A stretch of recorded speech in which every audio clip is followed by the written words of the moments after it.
Ser podcast. Bienvenidos a Sucedió una noche, un programa dedicado al mejor cine de todos los tiempos. I wanna hide from the sun, I wanna live in the dark, I wanna go to the movies. Nobody's waiting outside, but I feel alright, 'cause I'm here on my own.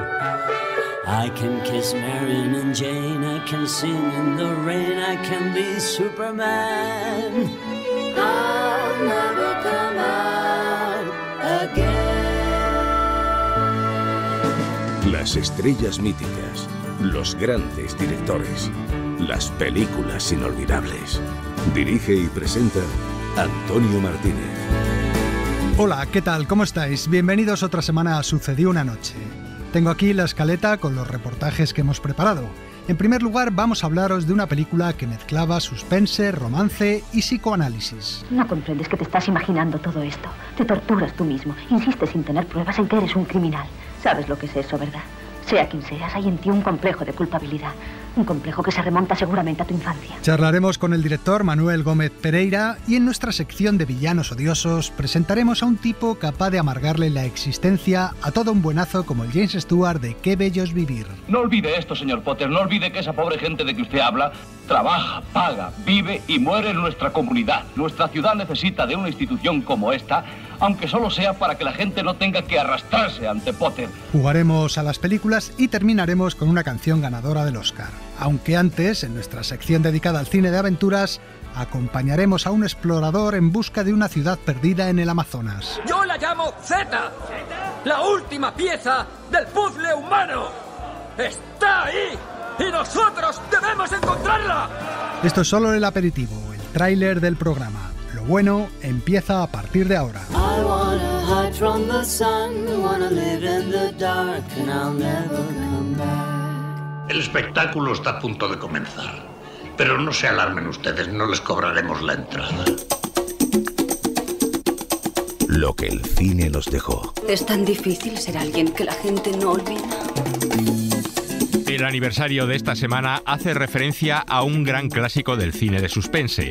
Hace 80 años se estrenaba Recuerda, una película dirigida por el gran mago de ese género cinematográfico, Alfred Hitchcock, y protagonizada por Ingrid Bergman y Gregory Peck. En el siguiente reportaje os lo contamos todo sobre ella.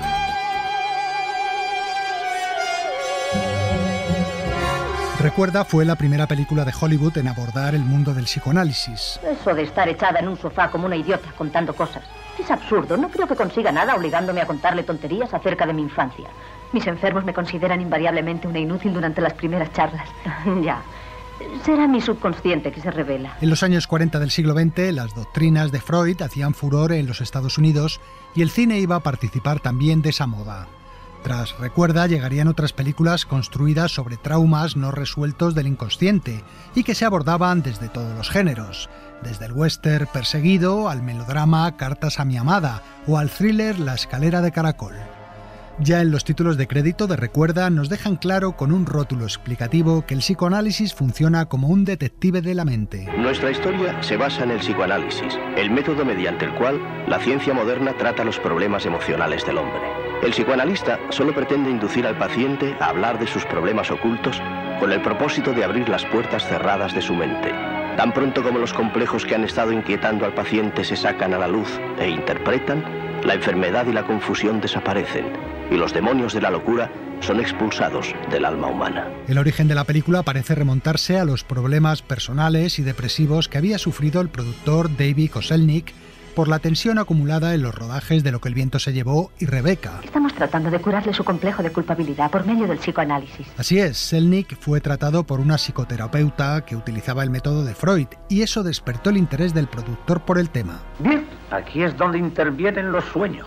Ellos nos dicen lo que estamos intentando ocultar, pero lo dicen todo mezclado, como las piezas de un rompecabezas sin armar. Alfred Hitchcock le convenció entonces para comprar los derechos de una novela titulada La casa del Dr. Edwards, que aunque se trataba más de un relato de terror que de suspense, convenientemente adaptada podía convertirse en un thriller en el que el psicoanálisis resolvía un misterio. El productor aceptó la propuesta y el mítico guionista Ben Heck se encargó de la adaptación junto al director.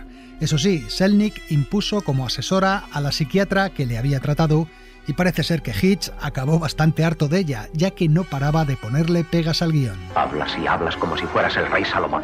Palabras y más palabras que no significan nada. Si hay algo que odio en este mundo es una mujer sabionda. Me vas a odiar mucho más antes de que hayamos terminado.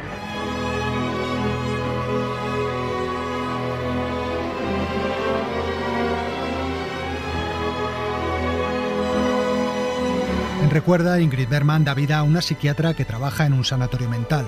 A este sanatorio llega un nuevo director al que da vida Gregory Peck. Creo que ya conoce a todo el mundo, doctor Edwards. No, a todos no.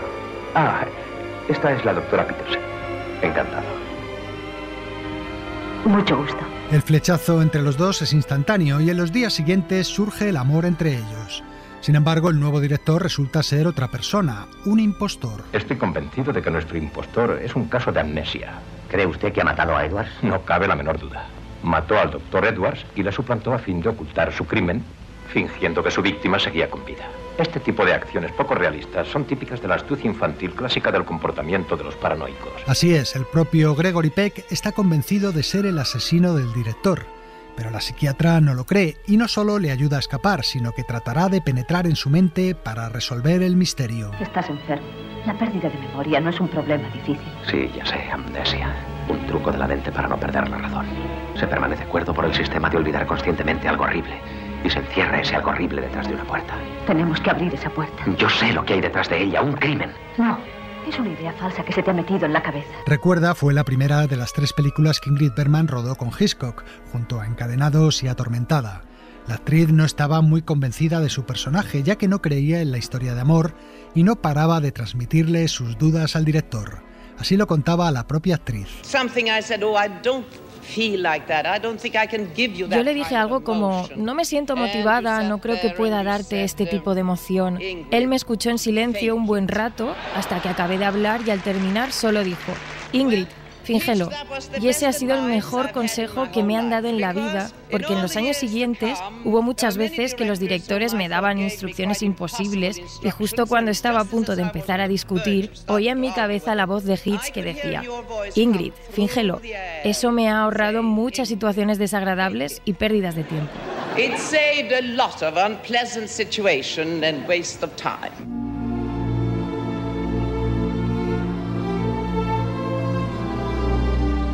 En cuanto al protagonista masculino, Hitchcock deseaba a Cary Grant o a Joseph Cotten, pero ambos rechazaron el papel por problemas de agenda.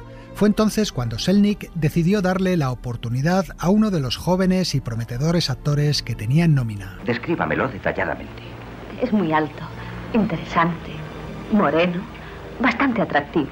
Gregory Peck era todavía un actor inexperto en su segundo año de carrera. Es más joven de lo que había imaginado. Dentro de nada representaré la edad que tengo. Parece ser que el director estuvo bastante distante con él y no le dirigió apenas, y eso que debido a su inexperiencia hubiera necesitado una mayor guía, algo que siempre lamentó el actor. Lamento mucho no haber sido su tipo de actor, y desde luego no lo era por entonces. Me habría gustado trabajar con él 10 años después. Creo que se decepcionó conmigo porque no podía reproducir las expresiones que él deseaba. Él tenía ideas preconcebidas de cómo debían ser las expresiones de los rostros de los actores y las planeaba con tanto cuidado como los ángulos de la cámara. Por cierto, que en 1983 Gregory Peck reveló en una entrevista que Ingrid y él vivieron un romance durante el rodaje, romance que se mantuvo en secreto ya que ambos estaban casados. El actor solo lo contó cuando la actriz ya había fallecido. Pero esto no puede ocurrir así, en un día. Sucede en un momento algunas veces. A mí me pasó esta tarde. Fue como un relámpago. No podemos evitarlo. Entre los secundarios de la película destaca sobre todo Mikhail Chekhov, sobrino del dramaturgo ruso Anton Chekhov y famoso profesor de interpretación.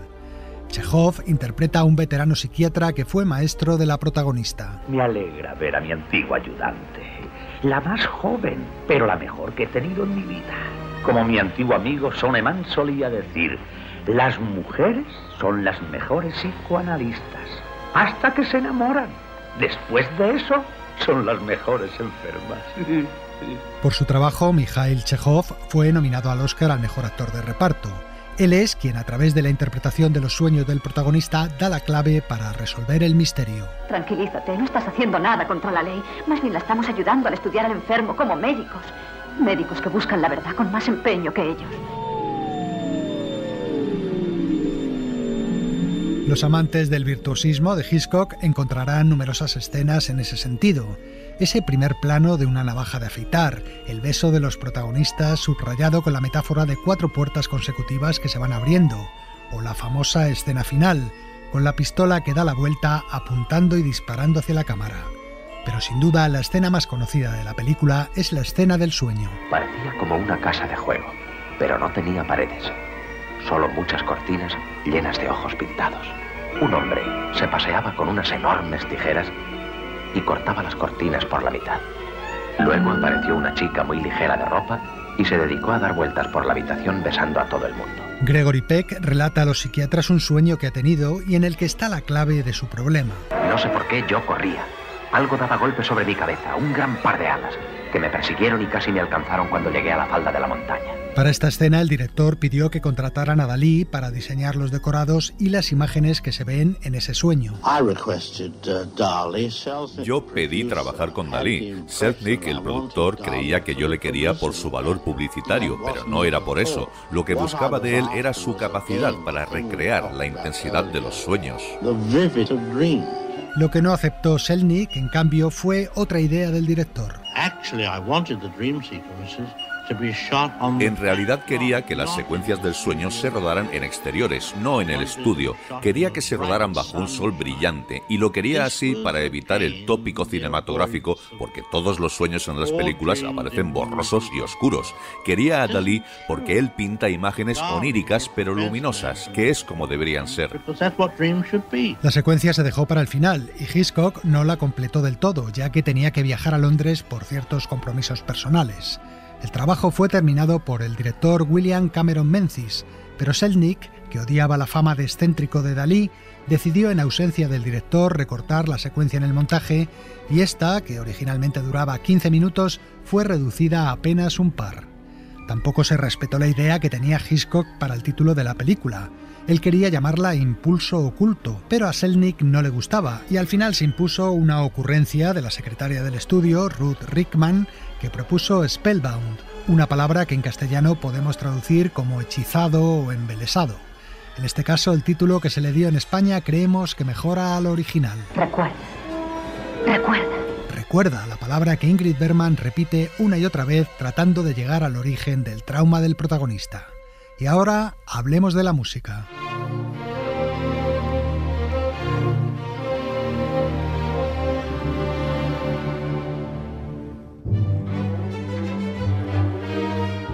Aunque en lo musical casi siempre se piensa en Bernard Herrmann cuando hablamos de películas de Hitchcock, lo cierto es que el único título del director que fue premiado con un Oscar a la mejor banda sonora fue Recuerda, la primera y única colaboración de Miklos Rozsa con el genio del suspense. Y eso que al director no le gustó nada su trabajo. Pensaba que sus notas para las escenas de amor eran demasiado grandilocuentes y de un subrayado excesivo. Se dedican a llenar a la gente la cabeza con engaños acerca del amor. Y escriben sobre él como si fuera una orquesta sinfónica de músicas celestiales. Y no es cierto, ¿eh? Pues claro que no. Según contó el músico, tuvieron una fuerte discusión y a partir de entonces nunca más volvió a ver al director. Tengo entendido que le amenazó con darle un puñetazo. Lo único que hice fue levantarme, marcharme y dar puntapiés a unas cuantas sillas. En la banda sonora de Recuerda destaca especialmente la utilización por primera vez en la música de cine del theremin, un instrumento electrónico que transmite una sensación mareante y fantasmal y que suena cada vez que el protagonista experimenta los ataques que le dejan catatónico. ¿Qué te da miedo? El blanco, rayas. Cuando hice marcas con el tenedor en el mantel te agitaste. Y aquella noche que me besaste te apartaste de mí por mi bata. Era blanca, tenía rayas oscuras. ¿Por qué te asusta el color blanco? ¿Por qué te asustan las rayas? Piensa en el color blanco. Blanco. Me asusta, blanco. No puedo mirar. Quieto, no intentes huir. Mira la concha blanca, recuerda. Aunque la película fue un éxito de taquilla y fue nominada a 6 Oscars, entre ellos el de Mejor Película, durante un tiempo se consideró a Recuerda una obra menor de Hitchcock.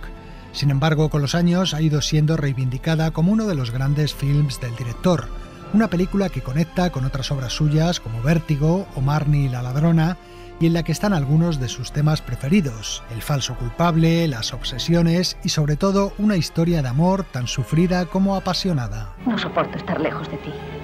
Ayer pasé todo el día conteniendo la respiración como si me persiguieran. No podía comer ni trabajar, no hacía más que pensar en ti. Una película, en definitiva, capaz de mezclar con éxito el amor con los pasadizos oscuros de la mente humana. No hay nada tan bonito como un matrimonio reciente, sin psicosis aún, sin agresiones, sin complejos. Os felicito y os deseo que tengáis niños en lugar de fobias.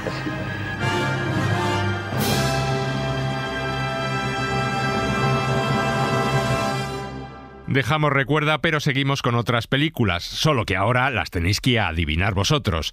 Estas son las 3 que forman hoy nuestro juego de todas las semanas. ¿Son amigos tuyos? Ah, sí. Son viejos amigos míos y son unos verdaderos swingers. ¿Swingers? ¿Qué son swingers? Jazzistas. Son del barrio bajo, no son de tu clase. Quizás sería mejor que buscáramos otro lugar.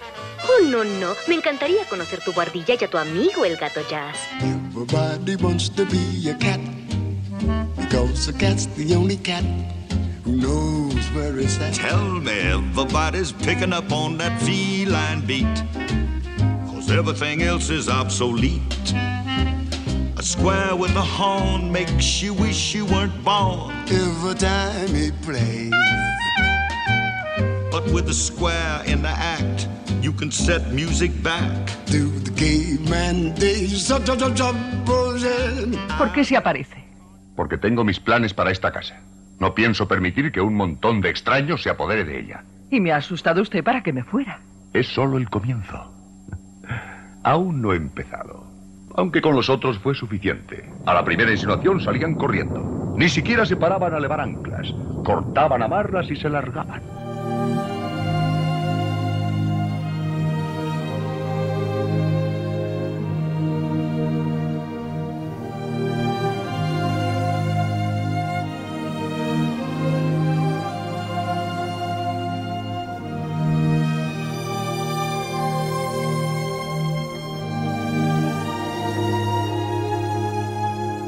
Guionista.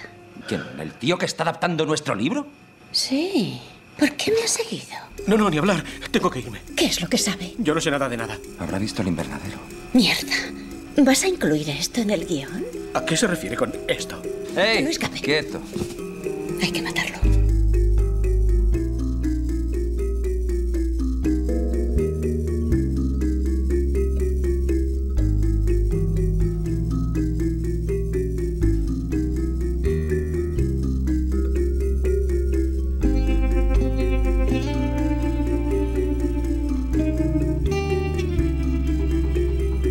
Bueno, yo creo que hoy había de todo. Una fácil, una así y una difícil. Empezábamos con la fácil, Los Aristogatos, la película de la Disney estrenada en 1970, y tras el diálogo sonaba una de las canciones compuestas por los Sherman Brothers para su banda sonora. A continuación venía un clásico de los años 40, El fantasma y la señora Muir, dirigida por Joseph Mankiewicz, con Gene Tierney y Rex Harrison de protagonistas, y música de Bernard Herrmann. Y terminábamos con la más difícil, creo yo. Meryl Streep y Chris Cooper descubrían que Nicolas Cage, el guionista que adaptaba su libro a la pantalla, les estaba siguiendo. La escena pertenece al Ladrón de Orquídeas, película dirigida por Spike Jonze en 2002, por la que Chris Cooper ganó el Oscar al mejor actor de reparto. La música del film, que todavía suena de fondo, era obra de Carter Burwell. Esos tipos a los que nos encanta odiar. Así que usted, en esencia, ha descubierto lo que se le da bien. Todas las pelis necesitan un malvado. Una colección de villanos inolvidables del cine. Siento por ellos un odio especial. En el cine actual, el apellido Potter enseguida nos hace pensar en el pequeño mago de Hogwarts, pero en el cine clásico americano, ese tal Potter se mueve en una silla de ruedas, tiene el gesto huraño y es un tipo despreciable. Pues estamos hablando del señor Potter, el villano de Qué bello es vivir, la película de Frank Capra. Él es hoy el protagonista de nuestra sección.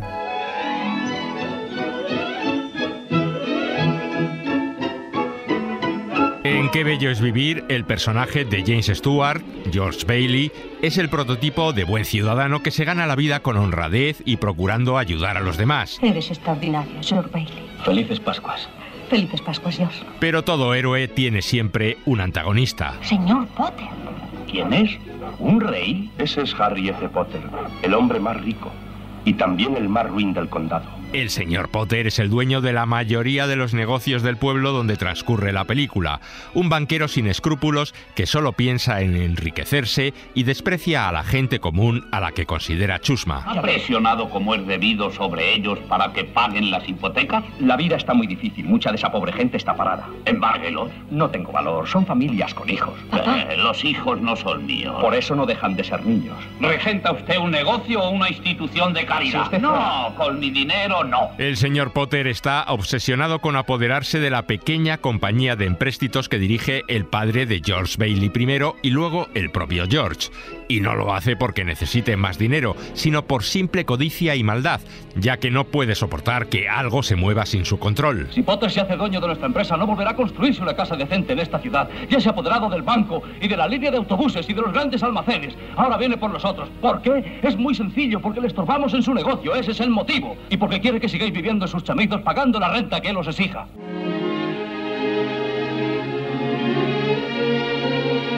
A lo largo de toda la película le veremos tratando por todos los medios de destruir la pequeña empresa de préstamos, primero a la muerte del padre de George, aprovechando que una participación minoritaria en la compañía le otorga un puesto en la junta directiva. No olvide esto, señor Potter, no olvide que esa pobre gente de que usted habla trabaja, paga, vive y muere en nuestra comunidad. Para él la gente eran seres humanos, pero para usted un hombre defraudado y retorcido son ganado.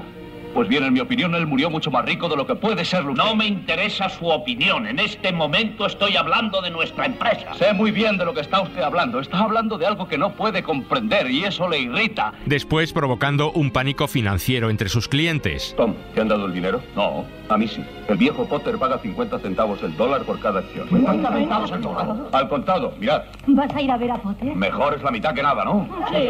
Pero siempre George Bailey consigue frustrar sus propósitos. Por eso, en un momento dado, intenta incluso comprarle, ofreciéndole trabajar para él con un gran sueldo. Usted se sienta ahí, extiende sus redes y cree que todo el mundo da vueltas en torno suyo y de su dinero. Pues no es así, señor Potter. En resumen, y hablando con toda claridad, no aceptaré nada, porque usted no es otra cosa que una araña venenosa. Finalmente, cuando el tío Billy pierde el dinero que debía ingresar para pagar al fisco y él lo encuentra, no lo devuelve, sino que lo utiliza para arruinar al protagonista. Una vez me llamaste viejo retorcido y defraudado. ¿Qué eres tú ahora más que un joven fracasado? Un miserable empleado que se arrastra por los suelos implorando ayuda, sin garantías, sin acciones, sin bienes, solo con 500 miserables dólares de una póliza de seguro de vida. Vales más muerto que vivo. Como accionista de tu compañía voy a hacer una denuncia contra ti. Malversación de fondos, abuso de confianza, estafa. Es así como Bailey, desesperado y deseando no haber nacido, piensa en suicidarse. Pero antes de que salte al río, se le aparece el ángel y le muestra cómo habría sido el pueblo si George no hubiera existido. Es el árbol más antiguo de Potterville. ¿Potterville? Querrá decir Bedford Force. He dicho Potterville. ¿Es que cree que no sé dónde vivo? ¿Pero qué le pasa? En esa realidad alternativa, el pueblo se llama Pottersville y es un lugar sórdido donde todos los locales son propiedad del banquero.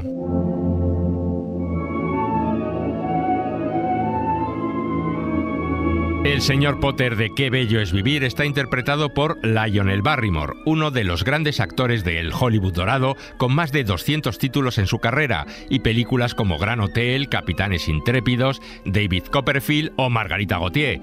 En 1931 ganó el Oscar al mejor actor por Un alma libre. Lionel era el hermano mayor de Ethel y John Barrymore, una famosa familia de actores cuya dinastía se prolonga hasta el presente con su sobrina nieta Drew Barrymore. En su filmografía hay de todo, aunque abundan sus actuaciones gruñonas, como la de su personaje en Qué bello es vivir. ¿Se ha parado usted a pensar la razón de su mal carácter? No tiene familia ni hijos. ¿De qué va a servirle la fortuna que ha ganado? Si le parece, se la daré a los miserables fracasados como usted o al imbécil de su hermano para que la despilfarren. El actor ya había trabajado con Frank Capra en la película Vive como quieras, pero la razón principal por la que fue elegido para dar vida al viejo avaro era que durante muchos años el actor estuvo interpretando a Mr. Scrooge, el personaje de Cuento de Navidad de Dickens, en las dramatizaciones radiofónicas que todas las Navidades ofrecía la CBS. The makers of Hallmark cards present Lionel Barrymore, starring as Scrooge in Charles Dickens' classic A Christmas Carol. El propio actor reconocía que Scrooge había sido una de sus principales inspiraciones para componer el personaje de Potter. Los actores no inventamos desde la nada cuando decidimos cómo interpretar un papel. Siempre tenemos uno, dos o quizás más modelos en mente, de los cuales tomamos un poco de aquí, un poco de allá, hasta construir un nuevo personaje con material sustancial.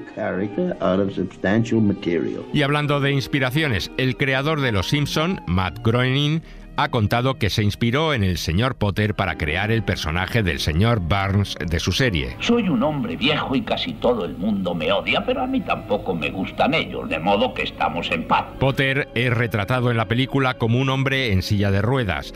En el guión no aparecía así, pero debido a una lesión de cadera de Lionel Barrymore y a su artritis severa, el actor tuvo que interpretar su personaje en ella.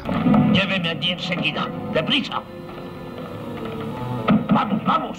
¡Muévase! La enfermedad de Barrymore no mejoró y a partir de entonces sería habitual verle actuando en silla de ruedas en películas como Callo Largo, Duelo al Sol o la serie de 9 películas de la saga Dr. Kildare. It's a wonderful life, not a cloud in the sky.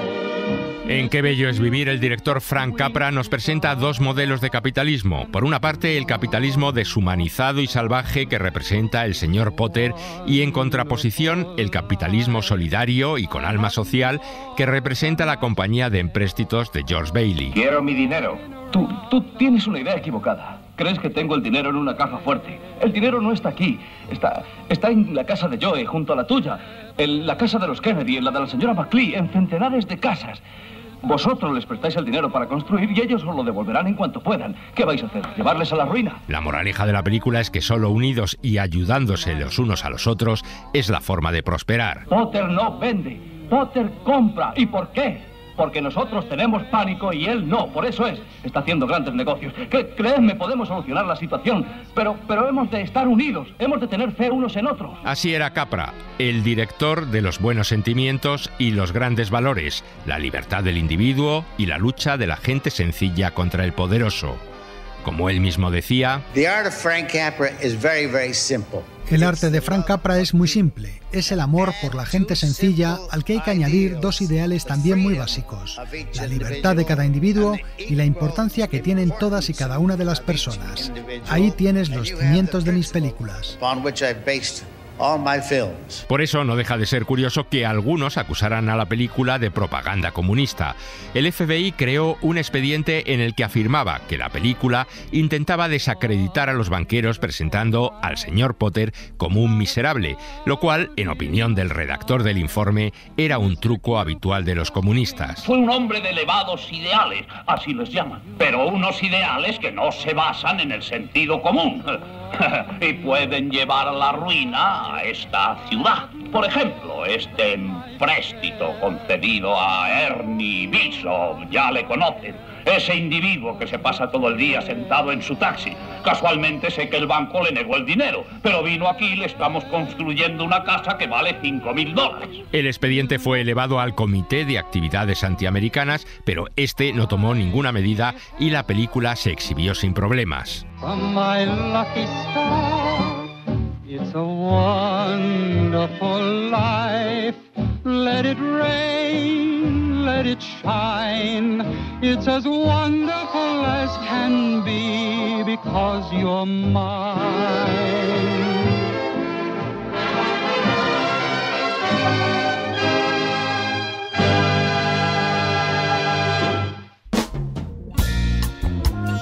Si ese avión despega y tú no estás a su lado, te arrepentirás. Tal vez no hoy ni mañana, pero sí muy pronto y para el resto de tu vida. El cine de su vida. Es de Casablanca.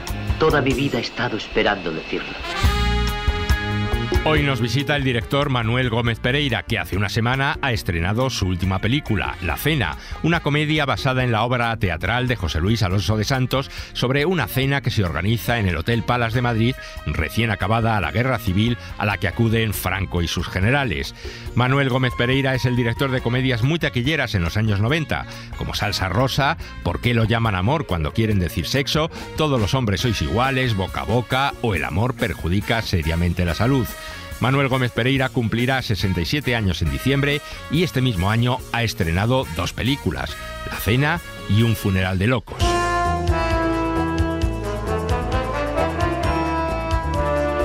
Es muy difícil durante una carrera que todos sean éxitos, o sea, quiero decir, te equivocas muchas veces, ¿no? Entonces yo creo que eso te debe alentar como para continuar. La receta de la ensalada tibia de langostinos con tirabeques. ¿Qué le pasa a mi ensalada? Que la intenté hacer un día. Bueno, seguí tu receta al pie de la letra. ¿Y? Fatal, fatal, fatal. Seguro que no le pusiste mantequilla al agua de cocer las morillas. A mí me parece que buscar una fórmula es muy complejo. Yo nunca me he planteado hacer las películas de una manera determinada para que el espectador responda, ¿no? Yo creo que el camino para eso es primero que la sientas tú, ¿no? De corazón, que sientas que esa historia se debe contar. Oye, me ducho en un segundo y voy a tu cuarto para que me expliques bien lo del chup chup. Y que todo el proceso, tanto en la elección primero de la escritura de guión y luego la elección de los actores, y que puedas crear dentro de esa historia que estás contando una verosimilitud y algo que atrape al espectador, porque realmente para eso hacemos las películas, ¿no? Yo creo que casi somos como un servicio público donde tienes que intentar que la gente entre y que comparta esas emociones con los personajes, ¿no? A través de los actores. ¿Te parece bonito meterse en la cama de un tío por muy famoso que sea? Yo quiero estar con John, quiero casarme con él. I love you, John, I love you. Ni tú ni mi padre vais a impedir que me vaya a Inglaterra con John. Yo creo que hay muchos factores que provocan en un momento determinado que la película llegue al espectador o no. ¿Y si viene el Beatle? Se pronuncia Beatle. Me da igual, ¿y si viene? Eso es lo que quiero. Que venga. Entre ellos la promoción, por ejemplo, ¿no? O sea, que la película esté en la calle, ¿no? Luego el público tiene mucho olfato también, ¿eh? O sea, también el hecho de que sea comedia, el interés que se provoca en el espectador, lo notas, lo palpas. Ya sé que fastidia reconocerlo, pero estamos hechos el uno para el otro. Tú y yo estamos hechos el uno contra el otro. Este es un oficio y un trabajo donde esos factores, tanto para la industria y la distribución de una película como en la historia que tú te metes, puedes conectar o no. Hay que follar, te guste o no. Es como el comer. Si no, te vuelves una anoréxica sexual y no hay quien te deshaga los nudos. Vale. Muchas veces se puede denominar como fracaso, o a lo mejor no. A lo mejor aprendes precisamente de eso.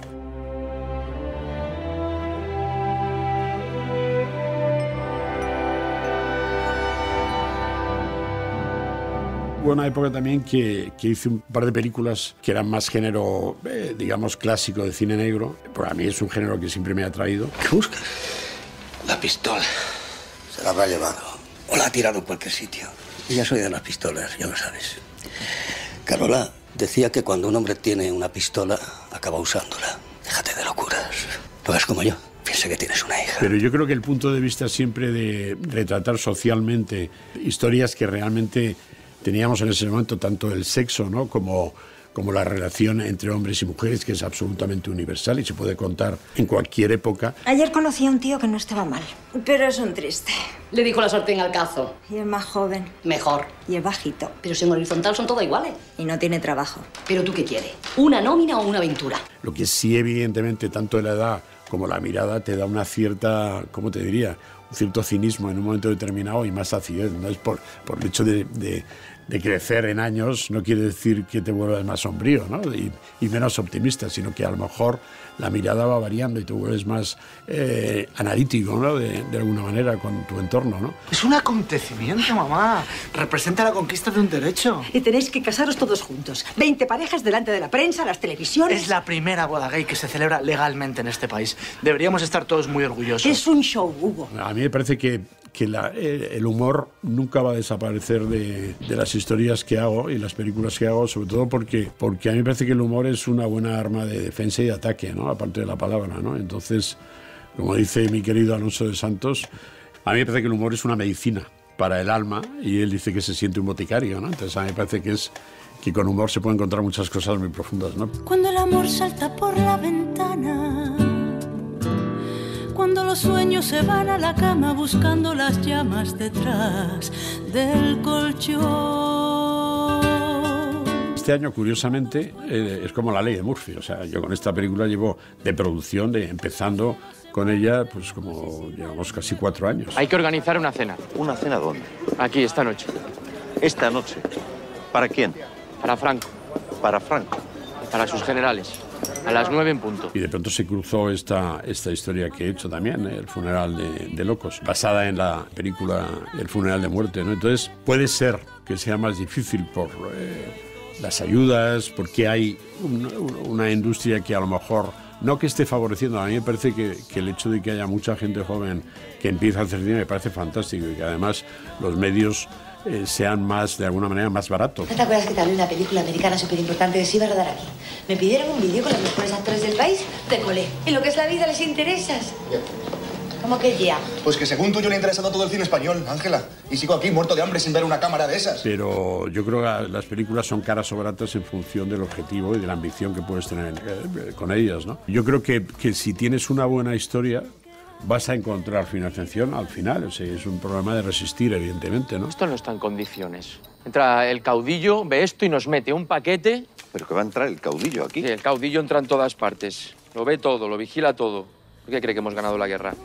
Aquí tiene el menú. Pero claro, ya nos vamos acercando a una edad donde hay que dejar paso a, por supuesto, a la gente joven, pero también yo creo que tenemos cosas que contar, ¿no? Y una mirada que es, para nosotros es importante, ¿no? Es un oficio también que está siempre pendiente de la última película que has hecho y de lo que se desarrolle, ¿no? A lo mejor en los 90 era como más, digamos, más rápido, ¿no? Para entendernos, ¿no? Entonces aquí hay unos elementos ahora mismo que tienes que unificar, que financieramente que no es, que es complicado, ¿no? Cosas que hacen que la vida valga la pena.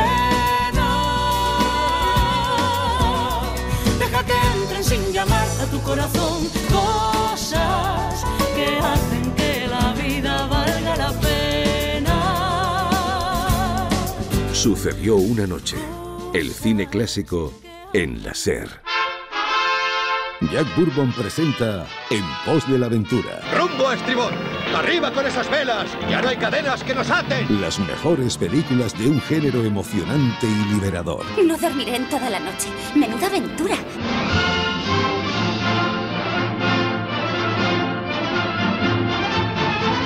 ¿Qué tal, amigos? En el cine de los últimos tiempos, dominado por los efectos digitales y la acción cuanto más inverosímil mejor, resulta difícil encontrar una película de aventuras al estilo de los grandes clásicos del género. Una película que sea tan entretenida como didáctica, con un guión inteligente, buena ambientación y buena fotografía, y en donde la épica no surja solo de una escena de acción tras otra, sino de los propios personajes y de su determinación por lograr sus propósitos. A veces ocurre, no obstante. Es el caso de la película de la que os hablé hace un par de semanas, Master and Commander, de Peter Weir. Y es el caso también de la película que os traigo hoy, Z, la ciudad perdida, dirigida en 2016 por James Gray, el cineasta responsable de títulos como La noche es nuestra o El sueño de Ellis. Z, la ciudad perdida, posee una narrativa clásica que remite al cine de David Lean o de John Huston, aunque su historia y ambientación también nos puede recordar títulos como Aguirre, La cólera de Dios, de Herzog, o Apocalypse Now, de Coppola. Quiero presentarles a uno de nuestros hermanos, cuyos logros ahora son conocidos por todos ustedes y nada desdeñables. El mayor Percy Fawcett.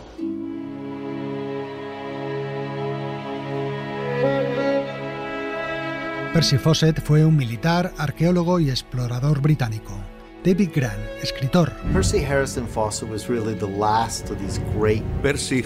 Fawcett fue realmente el último de esos grandes exploradores terrestres que se aventuraban en esos espacios en blanco que había en los mapas, con poco más que un machete, una brújula y una voluntad indestructible. Empezó explorando el Amazonas a comienzos del siglo XX, que era el último territorio ignoto que quedaba en el mapa.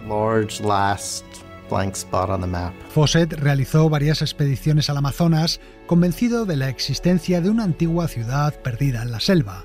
Pero en la última de estas expediciones, en el año 1925, y en la que le acompañaba su hijo, desaparecieron en la jungla sin dejar rastro y nunca más se supo de ellos. David Graham, periodista y escritor, autor también de Los asesinos de la luna, la novela que inspiró la película de Scorsese, se había propuesto escribir un libro sobre Fawcett y sobre el misterio de su desaparición.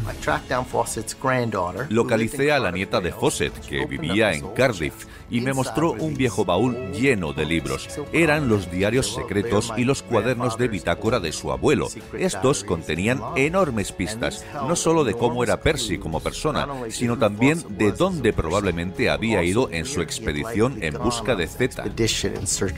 Algunos cálculos sugieren que cerca de 100 personas han muerto en todos estos años buscando en el Amazonas la pista de Percy Fawcett. Irán río arriba, ¿eh? Sí, para un estudio. Bueno, no ha habido nadie que vuelva de allí. Pero eso no intimidó a David Graham, que también viajó a las selvas de Brasil para tratar de encontrar el camino que siguió el explorador. No obstante, tras algunos meses, la dureza del entorno le hizo abandonar, sin lograr su objetivo.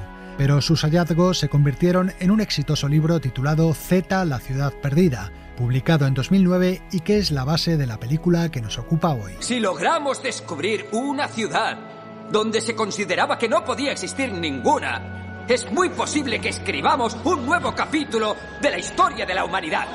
Yo la llamo Zeta, la última pieza del puzzle humano.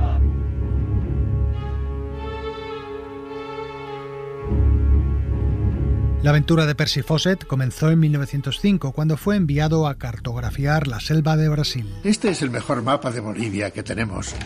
La mayor parte está en blanco, no se sabe nada del país. Pero hay plantaciones de caucho por toda la Amazonia. Ahora existe una considerable disputa entre Bolivia y Brasil sobre lo que constituye su frontera. Ningún país aceptará la cartografía hecha por el otro, así que nos han solicitado que actuemos como árbitro. Con esa misión y acompañado de un pequeño grupo de hombres, Fawcett se internó en la selva. El río será nuestro hogar estos 2 próximos años. No fracasaremos. La humanidad aguarda nuestros descubrimientos. Allí vivirían toda clase de peligros.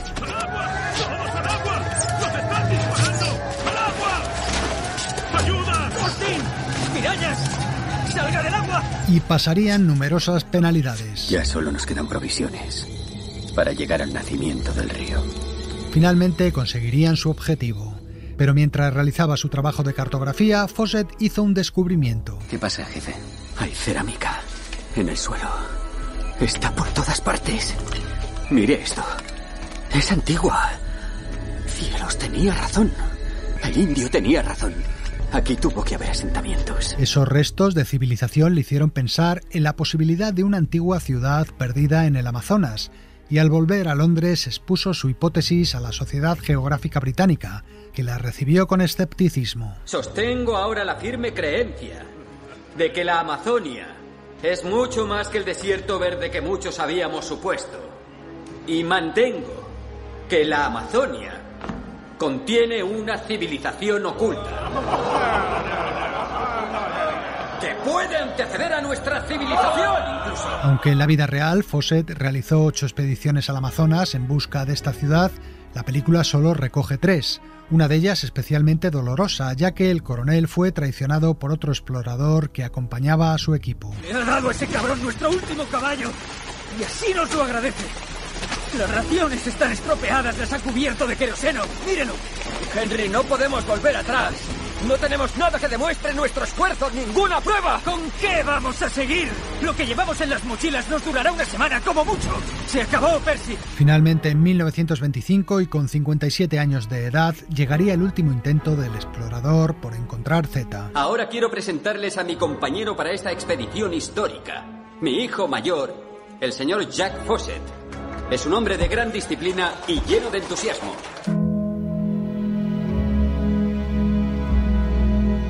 En un principio era Brad Pitt el elegido para interpretar a Fawcett. Sin embargo, al irse retrasando la producción, Pitt tuvo que renunciar al papel y se convirtió en productor a través de su compañía Plan B. Benedict Cumberbatch le sustituyó, pero poco antes de iniciarse el rodaje su esposa quedó embarazada y él renunció para que no le pillara el nacimiento de su hijo en medio del Amazonas. Finalmente el papel fue a parar a Charlie Hunnam, actor de películas como Pacific Rim o La Cumbre Escarlata o de series como Hijos de la Anarquía, y al que ahora mismo tenéis en televisión interpretando al psicópata Ed Gein en otra serie de Netflix. Charlie Hunnam compone en la película un personaje fascinante, un hombre de un gran valor y con una voluntad de hierro. Su alma nunca hallará la paz hasta que encuentre ese nuevo lugar. Está escrito en su destino. Charlie Hunnam. Su aventura fue la consecuencia de intentar demostrar esa teoría que tenía de que una civilización muy sofisticada había existido una vez en la jungla tropical, lo cual en ese momento se pensaba que era imposible, pero creo que más aún que en este propósito le movía el encontrar la sensación de paz y de vida que obtenía al estar inmerso en el mundo natural. Robert Pattinson da vida al compañero inseparable del explorador. ¿Quién es usted? ¿Qué quiere? Henry Costin. Contesté a su anuncio del Times. Soy su ayudante de campo. ¿Señor Costin? Listo para el servicio, señor. Tom Holland interpreta al hijo de Fawcett. Aún crees en Z, ¿verdad? Y que subestimamos a los indios. Por esa razón deberíamos volver. Tú y yo juntos encontraríamos la ciudad perdida. Y Sienna Miller es su esposa. Estaré preocupada de día y de noche por mis chicos en la selva. Pero no dejamos que el miedo decida nuestro futuro. Todos estos personajes no son meras comparsas del protagonista, sino que juegan un papel importante en la historia. James Gray, director. No quería hacer un biopic, no quería hablar solo de Fawcett. Lo que quería era que la película fuese también un comentario sobre una época, sobre cómo éramos entonces y cómo somos ahora, porque creo que seguimos peleando las mismas batallas. Y también quería que todos los personajes tuvieran su espacio y su momento para asegurarme de que las simpatías del público se repartían entre todos.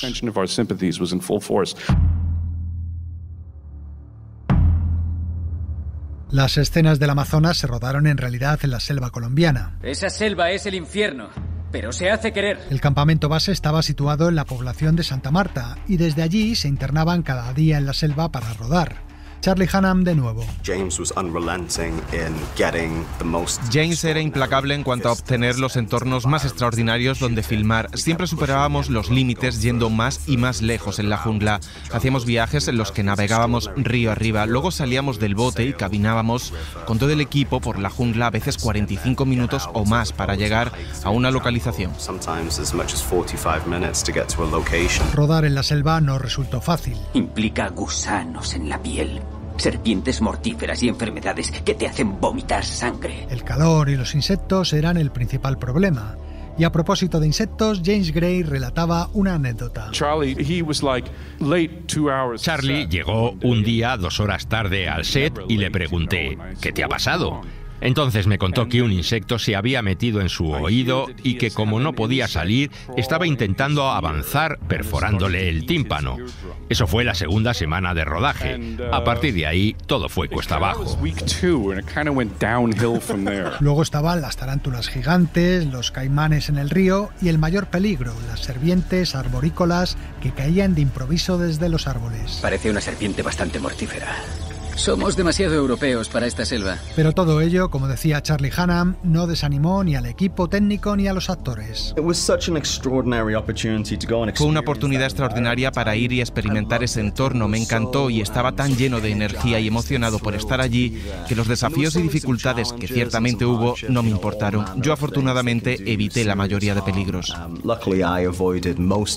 Una decisión afortunada fue rodar con película de 35 milímetros a la manera tradicional y no con cámaras digitales, como se hace en la actualidad.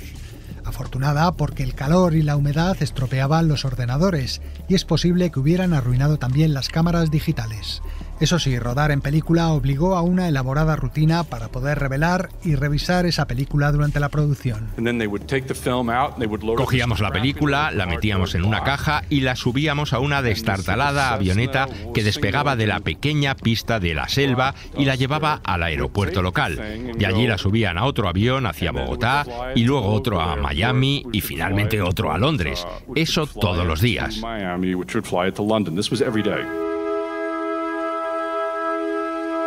Percy Fawcett fue una leyenda en su tiempo, inspiró la novela El mundo perdido de Arthur Conan Doyle y también personajes como el explorador Ridwell de los cómics de Tintín o el mismo Indiana Jones. La última carta que escribió a su mujer estaba fechada el 29 de mayo de 1925. Esta es la última carta que recibirás hasta que lleguemos a Zeta. El resto del grupo ya está de regreso a casa. Jack se está adaptando de maravilla.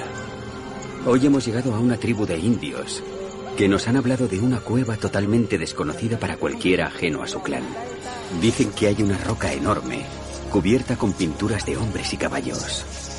Por su ubicación, quizás sea la puerta de entrada a Zeta. Después su pista se perdió para siempre. David Grant, autor del libro Zeta, la ciudad perdida. Lo asombroso de Percy Fawcett es que entonces era una de las personas más famosas del planeta. La gente seguía con mucho interés sus viajes por la jungla. Fue una de las primeras noticias masivas que se crearon. Se leía sobre él en todos los continentes. Se hacían obras de teatro con sus aventuras, pero luego fue desapareciendo de la memoria y creo que la causa fue porque se creó la idea de que al final no había descubierto nada. Ahora estamos aprendiendo que realmente existen esas ruinas antiguas de una ciudad, situadas en el lugar en el que él estaba buscando, y en muchos sentidos tenía razón y fue profético.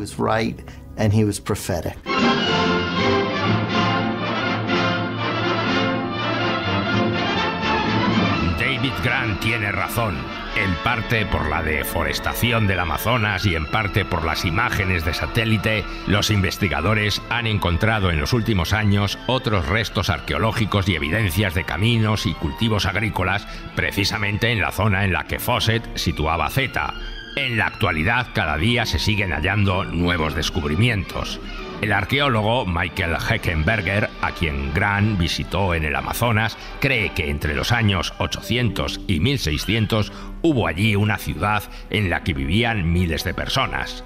No sé, quizá algún día sepamos la verdad sobre Zeta, la ciudad perdida. En fin, amigos, hasta la semana que viene.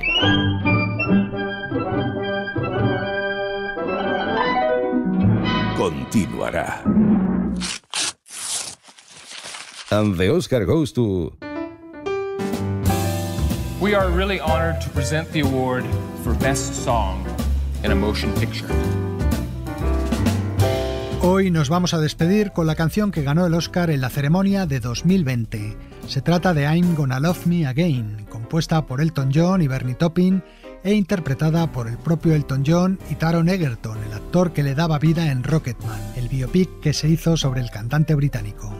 Elton y Bernie Taupin, el letrista con el que lleva trabajando desde hace más de 50 años, compusieron esta canción que suena al final de la película para poder concursar por el Oscar, ya que el resto de canciones que aparecen en Rocketman pertenecen al repertorio ya conocido de Elton John. Con I'm Gonna Love Me Again os decimos adiós hasta la semana que viene. Un saludo de Leo Castro y de Antonio Martínez, y también de Mariola Sarrió, que lleva las redes sociales y nos echa una mano con las voces en las traducciones junto a Pascual Gozálvez. Lo dicho, hasta otra.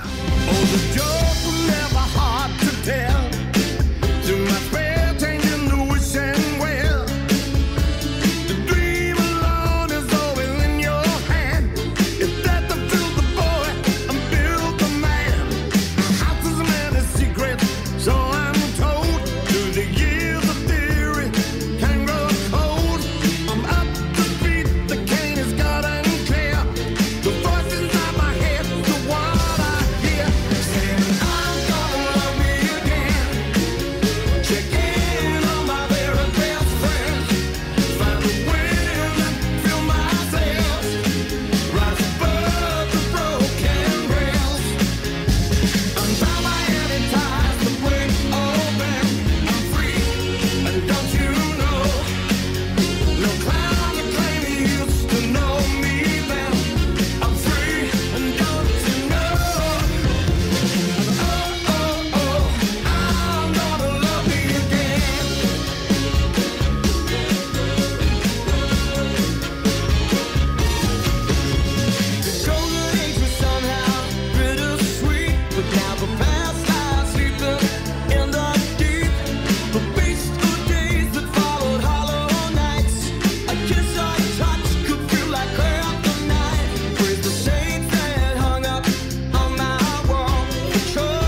Para no perderte ningún episodio, síguenos en la aplicación o la web de la SER, Podium Podcast o tu plataforma de audio favorita.